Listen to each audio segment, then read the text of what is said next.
नमस्कार दोस्तों। सबसे पहले आप सभी का इस एमसीएम मीट में मैं स्वागत करना चाहता हूं अपने नेटसर्फ सॉन्ग की कुछ पंक्तियों के साथ कि मेहनत और विश्वास के दम पर आगे बढ़ते जाना है, दुनिया नाज करे हम पर ऐसा कुछ कर दिखाना है, हर सपना पूरा कर सकते हैं, बात है ये गर्व की, है साथ हमारे हौसला और ताकत नेटसर्फ की। तो दोस्तों, नेटसर्फ के इस Q1 के एमसीएम मीट में नेटसर्फ परिवार के सभी सीनियर्स का जैसे मैं कहता हूं, या हम कर्मों से बुजुर्ग होते हैं, तो सभी बुजुर्गों का स्वागत करता हूं। और इस क्वार्टर की जो परफॉर्मेंस है उसके लिए मैं आपकी सराहना करना चाहता हूं और आप सभी को कांग्रेचुलेट करना चाहता हूं। कुछ लोग कहेंगे कि लेकिन उम्मीद से तो थोड़ा कम परफॉर्म हुआ है। कोई बात नहीं, परिस्थिति जो थी, परिस्थितियां जो निर्माण हुई थी, उस परिस्थितियों के मुकाबले में आपने जो परफॉर्मेंस दिया है वो काफी काबिले तारीफ है और उसके लिए मैं जोरदार तालियों से आप सबकी सराहना करता हूं। तो सक्सेस क्या होता है? क्या सक्सेस तकदीर है? क्या सक्सेस डेस्टिनी है? क्या सक्सेस लक है?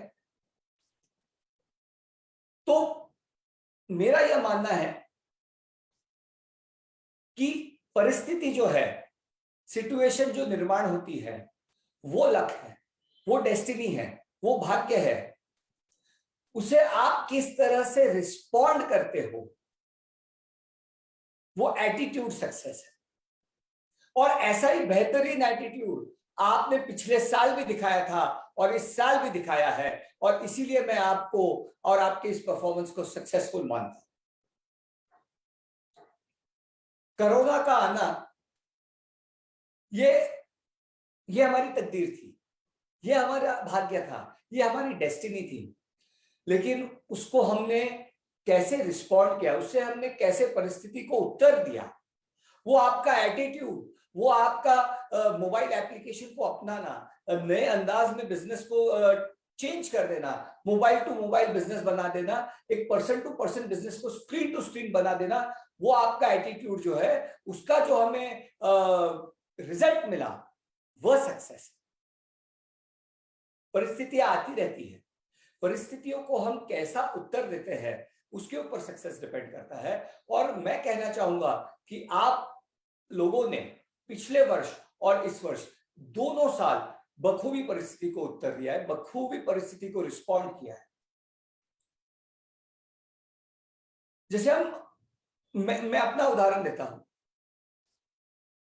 मैंने 12वीं में बहुत पढ़ाई की, मुझे डॉक्टर बनना था, मुझे कम मार्क्स आए, वो मेरी परिस्थिति थी। लेकिन मैंने परिस्थिति को कैसे रिस्पॉन्ड किया, वो इंपॉर्टेंट है और उस पर मेरा सक्सेस निर्भर करता है। तो मैंने क्या किया कि मैंने समझ लिया कि शायद डॉक्टरी के लिए अगर मुझे कम मार्क्स मिले हैं तो शायद ये फील्ड मेरे लिए नहीं है, और मैंने दूसरी फील्ड चुनी, लॉ किया, एमबीए किया, नेटसर्फ की शुरुआत की, और आज कई सारे डॉक्टर नेटसर्फ के नेशनल मोड के साथ जुड़े। ये होता है परिस्थिति को रिस्पॉन्ड करना और उसमें से सक्सेस क्रिएट करना। आपको और एक उदाहरण देना चाहता हूं। व्हाट्सएप के बारे में तो आप सभी ने सुना होगा। व्हाट्सएप के जो फाउंडर थे, व्हाट्सएप स्टार्ट करने के पहले उसकी दिली तमन्ना थी कि उसे गूगल या फेसबुक में जॉब मिले। फेसबुक में वो इंटरव्यू के लिए भी गया था, लेकिन उसे रिजेक्ट कर दिया गया। ये उसकी परिस्थिति थी। उसने उसे कैसे रिस्पॉन्ड किया? उसने व्हाट्सएप नाम की अपनी खुद की कंपनी चालू की। उसके पास न पैसे थे, न बड़ा धनादेश था, न राशि थी। उसने अपने दोस्तों को साथ में लेकर अपने आइडिया के ऊपर काम चालू किया। उसे व्हाट्सएप का आइडिया फेसबुक को देना था, लेकिन फेसबुक ने उसे रिजेक्ट कर दिया जॉब में। उसने अपनी आइडिया को नहीं छोड़ा। परिस्थिति देखो, वो डेस्टिनी थी। उसका रिस्पॉन्स देखो, उसने व्हाट्सएप की फिर भी शुरुआत की, बिल्कुल कम पैसों में। जिस जमाने में लोग हजारों करोड़ की लागत के साथ कंपनी स्टार्ट करते थे, उसने चंद लाख डॉलर में अपनी कंपनी को चलाया, व्हाट्सएप बनाया, और उसी व्हाट्सएप को फेसबुक 2-3 बार खरीदने गया, तीसरी बार उसने उसी व्हाट्सएप को फेसबुक को बेचा 1.5 लाख करोड़ रुपए। ये होता है, ये होती है डेस्टिनी, ये होती है सक्सेस, कि परिस्थिति को आप कैसे उत्तर देते हो और उसमें से आप क्या निर्माण करते हो। तो आप लोगों ने हर पिछले 2 साल में जो एक प्रतिकूल परिस्थिति को आपने जिस तरीके से उत्तर दिया है, उसका सामना किया है, मुझे आप पर गर्व है।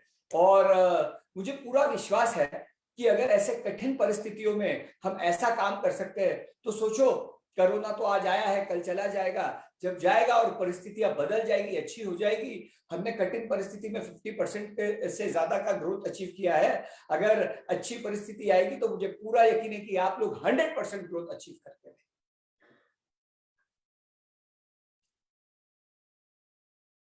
और एक छोटा उदाहरण परिस्थिति का दूं, तो मुझे आपके रूबरू होकर बात करने में जो मजा आता है वो ऐसे नहीं आ रहा है। लेकिन ऑप्शन ये था कि मैं आपसे बात न करूं, और सेकंड ऑप्शन ये था कि लाइव के माध्यम से आपके सामने आऊं, आपसे बात करूं। आप लोग मुझे स्क्रीन पर दिख रहे हैं और मुझे आज भी वो प्रोत्साहन मिल रहा है और वो सपोर्ट मिल रहा है आप लोग का। और ऐसे हमने परिस्थिति को उत्तर देके हमने आज ये लाइव कार्यक्रम किया है। ना करने से तो कम से कम लाइव करना अच्छा है। तो इसी तरह परिस्थिति का अगर हम ठीक तरीके से उसको फेस करते हैं और उसको सही उत्तर देते हैं, तो वो उससे निर्माण होने वाला जो उस पॉजिटिव एटीट्यूड से निर्माण होता है। पर सक्सेस कैसा होना चाहिए?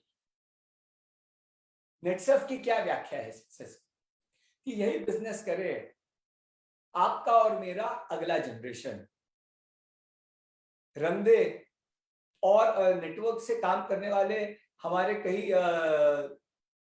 एमसीए क्लब मेंबर्स के बच्चों का काम इस बात का सबूत है कि नेटसर्फ इस बिजनेस को अगले जनरेशन तक ले गया। आपके साथ एक उदाहरण शेयर करना चाहूं, एक रियल लाइफ उदाहरण है। हर्षद मेहता और नारायण मूर्ति, इन दोनों के बारे में तो आप दोनों ने सुना होगा। हर्षद मेहता करीब 28-30 साल के थे 1980 में, और नारायण मूर्ति तभी 35 से 40 के बीच में उनकी आयु थी। 1980 में आयु छोड़ के बाकी दोनों मिडिल क्लास बच्चे थे, लोअर मिडिल क्लास बच्चे थे, टफ सर्कमस्टांसेस से, कठिन परिस्थितियों से गुजर रहे थे। दोनों के दिलों में कुछ करने का जज्बा था और दोनों ने 1980 में शुरुआत की। 1990 में हर्षद मेहता के पास साउथ बॉम्बे में 15,000 स्क्वायर फीट का घर बन गया, स्विमिंग पूल के साथ, चमचमाती हुई गाड़ियों की लाइन लगती उसके घर के नीचे। और 1990 में नारायण मूर्ति क्या कर रहे थे? अपने कुछ चंद साथियों के साथ मेहनत किए जा रहे थे कि एक कंपनी बनाए जिस पर भारत को और दुनिया को गर्व। और हर्षद मेहता को सक्सेस मिल चुका था। कट टू सन 2000, हर्षद मेहता जेल में जा चुके थे। उन पर 50 से ज्यादा फ्रॉड और अलग अलग क्रिमिनल ब्रीच के केसेस हो रहे थे। और नारायण मूर्ति उस वक्त इंडिया की टॉप 2 आईटी कंपनी बना चुके थे। आईपीओ हो चुका था, हजारों लोगों को उन्होंने करोड़पति बनाया, अपने कंपनी के एम्प्लॉइज को, और एक ऐसी कंपनी की नींव रखी कि जो आज भी सक्सेसफुल है। आज हर्षद मेहता पे एक सीरीज बनी है, पिक्चर बना है, और नारायण मूर्ति के कंपनी में 2.5 लाख लोग काम कर रहे हैं। भारत की दूसरी नंबर की आईटी कंपनी उन्होंने बनाई है, वर्ल्ड की टॉप 20 में उनकी आईटी कंपनी आती है। आज हर्षद मेहता का सीरियल आया है, उसे देखकर कई लोग ग्लैमर को देखकर पगला जाते होंगे और सोचते होंगे कि यार ये सक्सेस है। तो उन लोग को याद दिलाना कि हर्षद मेहता नहीं, नारायण मूर्ति असली सक्सेस है। और नेटसर्फ भी कुछ वैसा ही है नेटसफ ने एक ऐसी कंपनी नहीं बनाई जिसने 2 साल, 5 साल या 10 साल का सक्सेस देखा। आज 2 दशक के बाद नेटसफ वह है जहां 2 दशक के बाद नारायण मूर्ति की कंपनी थी। और जैसे आज हम नारायण मूर्ति की कंपनी के एग्जाम्पल दुनिया के टॉप कंपनीज में दे रहे हैं, आने वाले साल में लोग नेटसफ का एग्जाम्पल देंगे दुनिया के टॉप कंपनीज। तो ये नेटसफ और ये लॉन्ग टर्म सक्सेस नेटसफ का विजन, और ये विजन लेकर हम चले थे। और हमने इस विजन, जब मैं हम कहता हूं, आपने भी हमें इसमें पूरा सहयोग दिया, पूरा सपोर्ट दिया, और आपके सपोर्ट से हमने एक ऐसी कंपनी बनाई जिसने लॉन्ग टर्म सक्सेस के ऊपर ध्यान। तो हमारे एटीट्यूड से हमें सक्सेस मिलता है, लेकिन हमें कैसा सक्सेस चाहिए? तो एक लॉन्ग टर्म ऑनेस्ट सक्सेस चाहिए। ऐसी कंपनी नेटसफ हमने बनाई। लेकिन अभी हम सक्सेस का क्या करें? सक्सेस तो हमें मिल गया है। सक्सेस को हमें आज जो पूना की एक छोटी कंपनी जिसने पूना के कुछ लोगों को सक्सेस दिया था, आज भारत के कोने कोने में हमने सक्सेस क्रिएट किया है, और ये सक्सेस अभी हमें दुनिया के कोने कोने में ले जाए। एक कहानी आपके साथ शेयर करना चाहता हूं। इजराइल का नाम सबने सुना होगा। इजराइल मिडिल ईस्ट में एक देश है, छोटा सा देश है। उस देश के आसपास 2 समुद्र है। एक का नाम है डेड सी, और दूसरे सी का नाम है सी ऑफ गैलीली, गैलीली सी। तो ये दोनों इजराइल से लगकर दोनों समुद्र है। डेड सी जो है उसमें नमक की मात्रा इतनी ज्यादा है कि उसमें कोई मरीन लाइफ नहीं है, न मछलियां है न कुछ है। बिल्कुल ठहरी हुई नदी है, न उसमें मछलियां उगती है, न कोई फ्लोरा है, न फौना है, कुछ भी नहीं है। इसलिए उसका नाम डेड सी है। और सी ऑफ गैलीली को अगर आप देखोगे तो एक सुंदर समुद्र है। कई कई तरह की सुंदर मछलियां है उसमें लोग क्रूज करते हैं, उसमें लोग घूमते हैं, उसमें सुंदर उसका नजारा लगता है। आप सबको ये जान के आश्चर्य होगा कि ये दोनों जो समुद्र है, डेड सी और सी ऑफ गैलीली, इसका जो सोर्स है, पानी का सोर्स है, वाटर का सोर्स है, वो एक ही है, रिवर ऑफ जॉर्डन। जॉर्डन नदी से ही दोनों को पानी आता है। पर डेड सी जो है वो डेड है, और सी ऑफ गैलीली एक खूबसूरत समुद्र है। तो ऐसे क्यों? मुझे एग्जैक्टली टेक्निकली इसके बारे में पता नहीं, बट कहा जाता है कि सी ऑफ गैलीली में जो पानी आता है वो पानी आगे बहकर और किसी नदी में और किसी समुद्र में चला जाता है। तो जो चीज उसमें आ रही है वो चीज वो आगे बांट रहे हैं, वो शेयर कर रहे हैं, good water in good water out. तो ये पानी का बहाव जो है वो कंटिन्यूस चल रहा है, और उस बहाव के कारण सी ऑफ गैलीली जो है उसमें मछलियां भी जीवित है, वो सुंदर समुद्र है, उसका पानी हमेशा फ्रेश रहता है। और डेड सी जो है उसमें जो पानी आता है वो कहीं नहीं जाता, वो उधर ही थम जाता है। लाखों लीटर पानी रोज भाप बनकर उड़ जाता है, तो पानी वेस्ट हो जाता है, समुद्र में कोई जान नहीं बचती है। तो दोस्तों इसी तरह अगर आपने नेटसफ के इस सक्सेस को अपने अंदर लेके आगे बांटा तो आप सी ऑफ गैलीली बनोगे, और अगर सिर्फ आपके अंदर उस सक्सेस को रखा तो आप डेड सी बन जाओगे, आपकी सक्सेस भाप बनकर इस दुनिया से चले जाए। तो दोस्तों लॉन्ग टर्म सक्सेस को, जनरेशन वाला सक्सेस बनाने के लिए हमें इस सक्सेस को ज्यादा से ज्यादा लोगों के साथ शेयर करना है। नेटसफ के इस कहानी को, नेटसफ के इस अवसर को जब आप ज्यादा से ज्यादा लोगों तक पहुंचाओगे, नेटसफ के प्रोडक्ट्स को ज्यादा से ज्यादा लोगों तक पहुंचाओगे, तो ये बहाव चलता रहेगा। नए आइडियाज हम में आते रहेंगे, नए आइडियाज प्रोडक्ट्स के हो, इंसेंटिव के हो, बिजनेस के हो, आते रहेंगे, जो हम भी आपको देते रहेंगे। अगर हमने इस सक्सेस को अपने दिल में, अपने अंदर अगर बांध कर रखा तो ये सक्सेस यही थम जाएगा, सक्सेस भाप बनकर उड़ जाएगा। तो दोस्तों डेस्टिनी, तकदीर को उत्तर आपने ठीक से दिया है। लॉन्ग टर्म सक्सेस पर हम चल पड़े हैं। बस अगर अभी हमें कुछ करना है दुनिया की नंबर 1 कंपनी बनने के लिए, तो एक ही बात करना है कि हमें इस सक्सेस को ज्यादा से ज्यादा लोगों तक पहुंचाना है, अपने प्रोडक्ट्स के माध्यम से और अपने बिजनेस के माध्यम से। ज्यादा से ज्यादा लोगों को नेटसर्फ के बिजनेस का अवसर मिलना चाहिए। जिसमें रुतबा है, जिसमें जज्बा है, वो आके नेटसर्फ का बिजनेस कर सकते हैं, ताकि इन लोगों के थ्रू ज्यादा से ज्यादा नेटसर्फ के प्रोडक्ट्स पहुंचे और उनकी समस्याओं का हल हो और हम ज्यादा से ज्यादा घरों में खुशियां दे सके। तो इस सक्सेस को अगर हम बांटेंगे तो हम सी ऑफ गैलीली बनेंगे, और इस सक्सेस को अगर हम अपने दिल में दबा के रखेंगे तो डेड सी बन जाएंगे। तो आने वाले क्वार्टर के लिए मैं आप सभी को मेरी तरफ से बेस्ट विशेष देता हूं, शुभकामनाएं देता हूं। मुझे पूरा यकीन है कि आप लोगों ने जिस तरीके से परिस्थिति का सामना किया है, उसे प्रत्युत्तर दिया है, आपने जो अमेजिंग परफॉर्मेंस फर्स्ट क्वार्टर में की है, उससे कई गुना ज्यादा अच्छी परफॉर्मेंस 1 मंथ जुलाई में ही करके दिखाएंगे।